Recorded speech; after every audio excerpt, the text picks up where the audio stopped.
अखंडमंडलाकारं व्याप्तं येन चराचरं तत्पदं दर्शितं येन तस्मै श्री गुरुवे नमः। अज्ञानान्धस्य लोकस्य ज्ञानाञ्जनशलाकया चक्षुरुन्मीलितं येन तस्मै श्री गुरुवे नमः।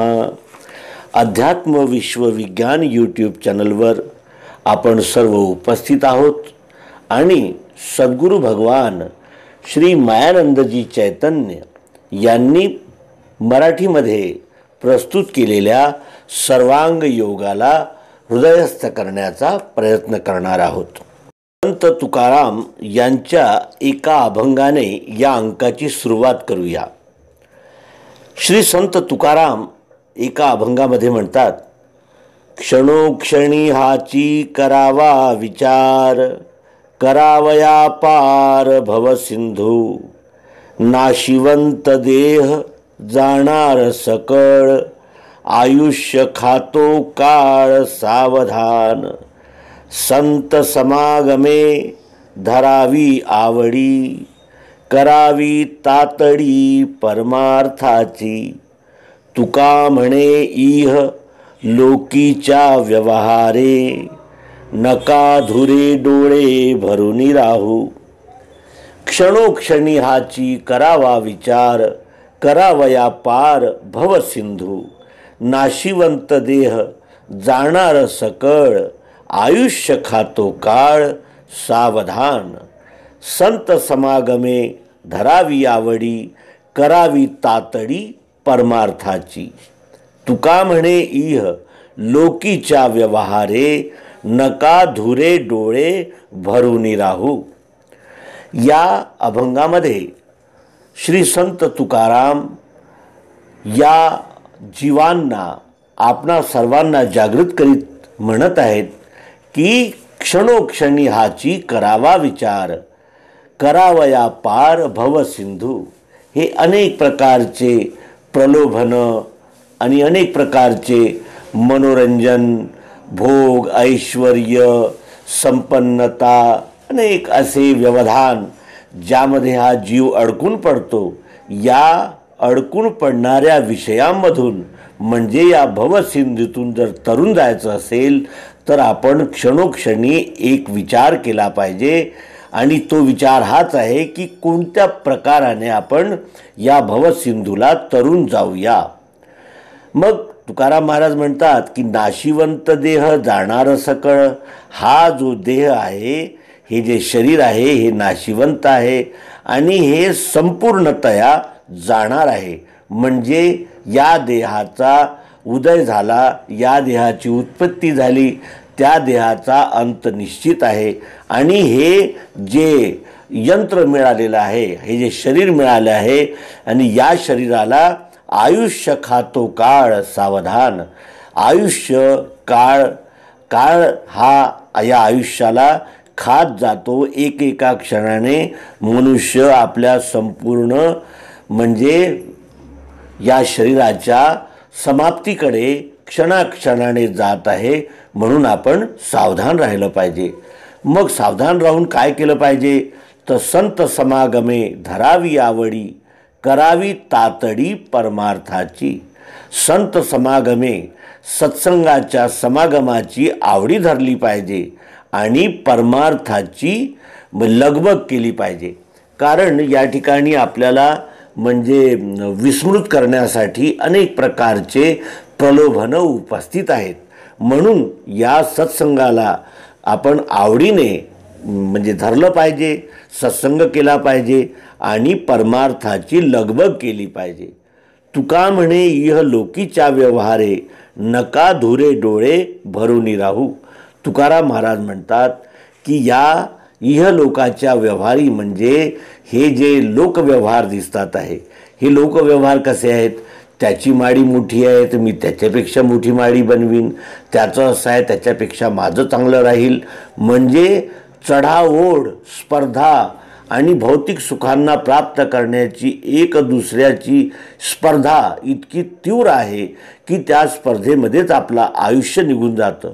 म्हणून तुकाराम महाराज सावधान करीत म्हणत आहेत की इहलोकाच्या व्यवहारे म्हणजे या लोकव्यवहारामध्ये नका धुरे डोळे भरून राहू, आपल्या डोळ्यामध्ये धूर भरून नका राहू, सावधान व्हा, सचेत व्हा आणि आता तरी परमार्थाची तातडी करा. म्हणजे परमार्थाकडे आपण सर्व मन, बुद्धी, चित्त आणि अहंकार या साधनांना एकत्रित करून आपण परमार्थाची लगबग केली पाहिजे, असा हा तुकाराम महाराजांचा अभंग आहे.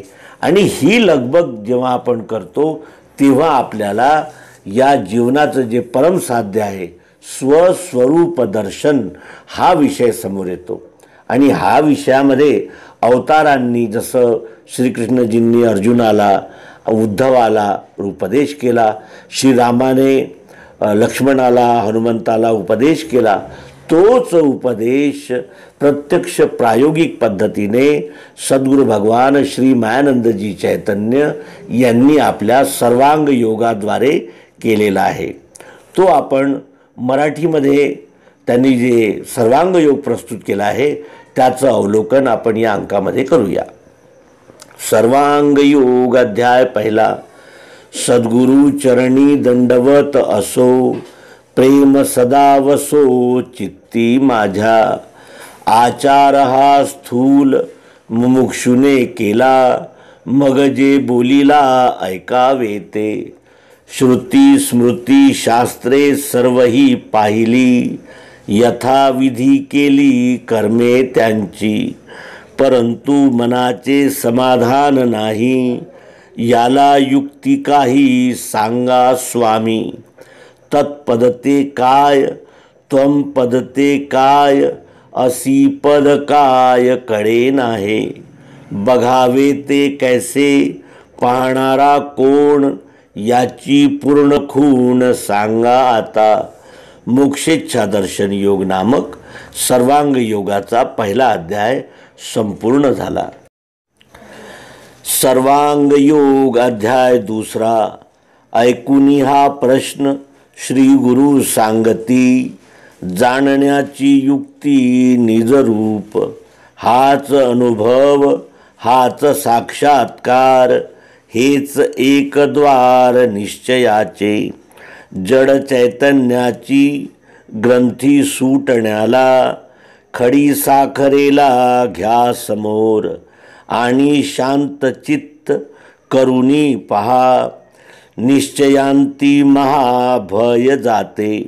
येथे गुरुस्थापन योग नामक अध्याय दुसरा संपूर्ण. अध्याय तिसरा. वस्तूचे स्वरूप दिसते तो क्षर, गोडी हा अक्षर आत आहे. साखर जे नाम तोच पुरुषोत्तम, प्रेमाचे हे स्थान ध्यानी घ्यावे. स्वरूपाचा बोध स्पष्ट होण्यासाठी, कल्पिली त्रिपुटी स्वभावाने. तत्पद हे क्षर त्वम पद अक्षर, असी पद सार निजरूप. क्षर हे अष्टांगी, अक्षर एकांगी, वस्तू ही सर्वांगी एक आहे. इथे सद्गुरु स्थान दर्शन योग नामक सर्वांग योगाचा तिसरा अध्याय संपूर्ण झाला. सर्वांग योग अध्याय चौथा. आता याचा भेद स्पष्ट कळण्याला, प्रथम अक्षराला तपासावे. यात 8 अंगे दिसू लागतील, त्या सर्वांची चाल चक्राकार. स्वनेत्रांनी दिसे रूप याला आहे, तैसे दिसत आहे विश्वामध्ये. त्वचेने पाहावे स्पर्श याचा होतो, आहे विश्वात तो स्पर्श रूपे. वाजवून बघा शब्द यात आहे, तोच दृश्यात हे प्रत्यक्षची. जिव्हेला विचारा स्वाद सांगेल ती, ब्रह्मांडी ही स्थिती रसरूप. नाकाने पाहावे गंध हा कळेल, तोच समतोल विश्वामध्ये. या रीतीने दृश्यमात्री भाव पाच, कल्पनेत साच वस्तू एक. ऐसा हा तत्वांच्या स्वभावाचा बोध, पंचीकृत भेद यात आला. सारी शब्दसृष्टी येथवर जाते, त्रिगुणाचे नाते सूक्ष्म आहे. ज्ञानेंद्रियांनी ते दिसणार नाही, मनाने सर्वही ध्यानी येते. येथे क्षरभावस्थित पंचीकरणानुभव योग नामक सर्वांग योगाचा 4था अध्याय संपूर्ण झाला. सर्वांग योग अध्याय 5वा. तुपामध्ये वस्तू पहा मिळवून, आहे सत्वगुण कळेल हे. पाण्याच्या संगाने स्वभाव रजाचा, प्रगटेल याचा प्रत्यक्षची. वस्तूचा स्वभाव तम हा आहेच, त्रिगुण ते हेच विश्वामध्ये. अन्नाद्वारे स्थूल होती हे जीवात, कफ वात पित्त या रूपाने. पुढे बुद्धी मन आणि अहंकार या नामे साचार दृश्य होती. या 8 भावांची आहे ज्यात स्थिती, भावनाक्षरती साम्यावस्था. मंडलाकार हा क्षरभाव फिरे, त्रैलोक्याचे सारे खेळ यात. हेच तत्दृश्य विराट पहावे, प्रत्यक्ष स्वभावे दिसत आहे. येथे क्षरविराट दर्शन योग नामक सर्वांग योगाचा 5वा अध्याय संपूर्ण झाला. सर्वांग योग अध्याय 6वा. आता अक्षराला जाणण्याची रीत, सांगतो पुनीत दृष्टी ठेवा. त्रैलोक्याची लीला ज्या क्षरभावात, वसते जी त्यात प्रियत्वाने. आहेपणाने जी उपलब्धी मात्र, भासते सर्वत्र स्वयंरूप. ती गोडी अक्षर निराकार आहे, स्वाद जाणू नये जिव्हाग्रीचा. गोडीला गोडीचे रूप कल्पांतीही, दिसणार नाही नेत्रांनी या. नेत्रांनी दिसावे ऐसी वृत्ती होता, स्वरूप तत्वतः तीच गोडी. बुद्धिबलाने ती आहे हे कळेल, नेत्रांनी दिसेल विश्वाकार. शब्द स्पर्श रूप रस गंध गुण यांचे अधिष्ठान साम्यावस्था. तिच्यामध्ये गर्भरूपाने जी वसे, ज्ञानियासी भासे साक्षीत्वाने. हाच निराकार ईश्वर प्रसिद्ध, वसे नित्य शुद्ध विश्वामध्ये. त्यात सर्व शक्ती हे ध्येय वेदांचे, उच्चारिता वाचे ओम संज्ञा. येथे अक्षरानुभव योग नामक सर्वांग योगाचा 6वा अध्याय संपूर्ण झाला. सर्वांग योग अध्याय 7वा. पहा आता पुढे जेथे बुद्धिबल, विश्रांतीचे स्थल हेच म्हणे. तेच निजरूप पुरुषोत्तम स्थान, सांगतो ही खूण सद्गुरूची. अष्टांगे साकार गोडी निराकार, एक करा सार नाम राही. ते साखर नाम जाणा पुरुषोत्तम, आहे निजधाम दोहोचेही. तोच हे साकार तोच निराकार, दोहोंचा आधार तोच एक. एका वस्तूमध्ये कल्पना या 3, जाणताच लीन वृत्ती होते. मग निजरूप विश्वाकार दिसे, द्वैतरूपी पिसे लया जाय. ऐसी ज्याची बुद्धी सदोदित राही, तोच अनन्य ही वेदवाणी. येथे पुरुषोत्तम योग नामक सर्वांग योगाचा 7वा अध्याय संपूर्ण झाला. सर्वांग योग अध्याय 8वा. यावरी भक्तीचे पीक उगवते, अकर्मद्वारे ते दिसू लागे. हीच पराभक्ती आहे श्रेष्ठ मुक्ती, हिने सर्व वृत्ती मावळती. लीन होता वृत्ती मद्रूपी मिळाला, मग नाही त्याला जन्म मृत्यू. दिव्यदृष्टीच्या या सर्वांग योगाला, नित्य म्हणे त्याला फल लाभे. योगक्षेम त्याचा सुखाने होईल, शेवटी मिळेल माझ्या रूपी. अक्षरे 1333-60, अभंग हे 8 अध्यायी घ्या. मायानंदाने ही निज खूण दिली, जेथे स्थिरावली तोच धन्य.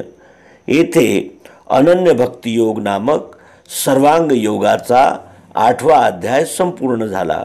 इति श्री मायानंद चैतन्य विरचित सर्वांग योग संपूर्ण.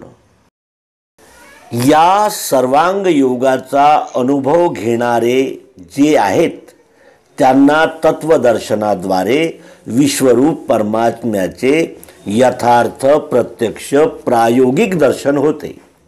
स्थितधी म्हणजे ज्यांची बुद्धी स्थिरता प्राप्त केलेली आहे, ज्यांच्या बुद्धीने, तो काय भाषण करतो हा प्रयोग दिव्य चक्षु म्हणजे अनुभवाचा असल्याने याचे रहस्य सर्वांग योगामध्ये प्रगट केलेले आहे. योग्य वेळ येताच सर्वांग योग अन्यत्र भटकण्याचे परिश्रम वाचवितो. सर्वांग योगाचा दैनंदिन जीवनात उपयोग केला पाहिजे, कारण जो सर्व कर्म सर्वांग योगाच्या आधाराने करतो त्याला निश्चित मुक्ती मिळते, मोक्ष मिळतो, आनंद मिळतो ही सनद आहे.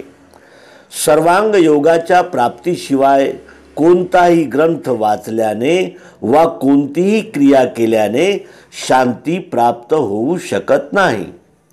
सर्वांग योग जाणून कर्म केल्याने परमेश्वराच्या अनन्य भक्तीसह स्वार्थ व परमार्थ दोन्ही सिद्ध होतात. सर्वांग योग स्थायी राहण्याची क्रिया म्हणजे युक्ती सद्गुरु भक्तीसहित विश्वप्रेम होय. सर्वांग योग हे पिंड ब्रह्मांड एकतेचे प्रयोगात्मक सिद्धीकरण आहे. सर्वांग योग सर्व शास्त्राहून आणि न वैद यज्ञ धन्यन दाने हे आदी सर्वांच्या भिन्न आहे. शास्त्र वादग्रस्त आहेत, तर दिव्यचक्षुजन्य सर्वांग योग निर्विवाद आहे.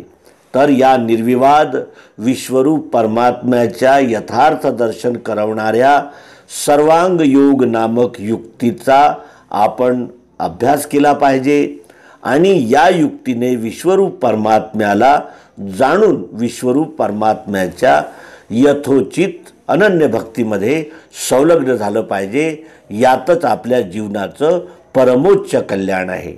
धन्यवाद. नर्मदे हर. सद्गुरु भगवान की जय. विश्वरूप परमात्मा की जय. ओम शांति शांति शांति.